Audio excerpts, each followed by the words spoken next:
عمران خان خوریانو خلاف د پاکستان حکومت په حرکت کې راغلی دی. د عمران خان خور نوري نیازي چې کم بیان جاری کړی و د هغې خلاف د پاکستان NCCIA د طرف نه نوټس جاری شوی دی چې په 20 جولای باندې به نوري نیازي پیش کیږي او د خپل بیان ډیفنس په هم کوي.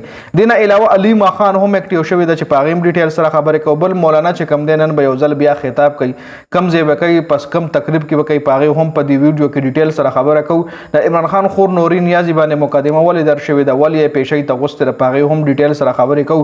نو ډېر اهم اپډیټس دي په دې ویډیو کې، خپل یې مکمل وګورئ او مخکې ملګرو سره ضرور شریکوئ. ټول نه پهله په نوري نیازي باندې خبره کوو چې نوري نیازي ته NCCIA ولې نوټس جاری کړی دی، ولې په 20 جولای پیش کېدو له غوښتلې ده.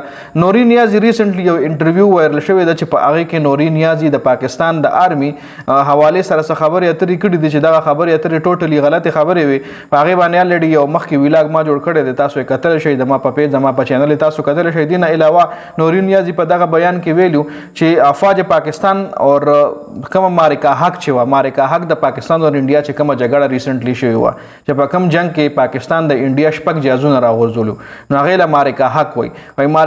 مارکا حق افواج پاکستان اور مودی کا گٹھ جوڑتا، مودی چاہتا تو 2 منٹ میں فکس کر دیتا. یعنی که مودی غوښتلو نو په 2 منټونو کې پاکستان ټیک کولی شو.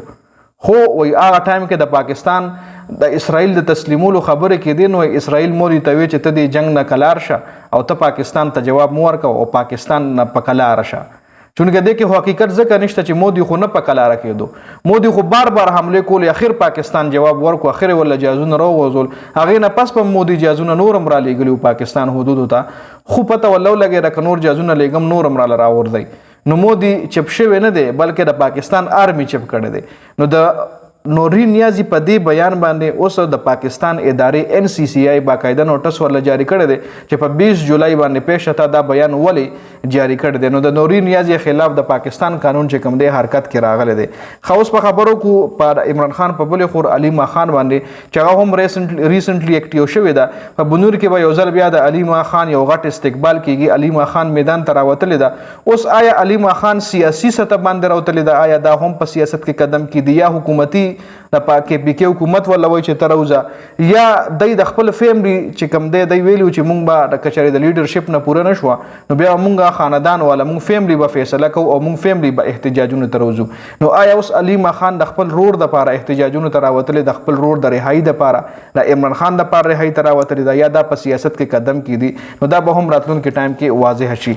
بل مولانا یو ځل بیا به نن خطاب کوي اور دا خطاب به اسلام آباد کې وکلا چې کوم تحریک دی د GUI چې کوم وکیلان دی هغه یو تحریک دی چې پای کې به مولانا شمولیت هم کوي او پای کې به خطاب هم کوي. او دې خطاب لا د خلکو سترګې ځکه دي چې مولانا ریسنټلی کم بیانات جاری کړي د حکومت او د اسټابلیشمنټ خلاف، نو په دې بیان باندې په دې خطاب باندې به هم د خلکو سترګې وي. میډیا چې کوم دی به هم دا باقاعده کاوریج ورکوي ځکه چې ګوري به چې مولانا په دې خطاب کې څه وایي.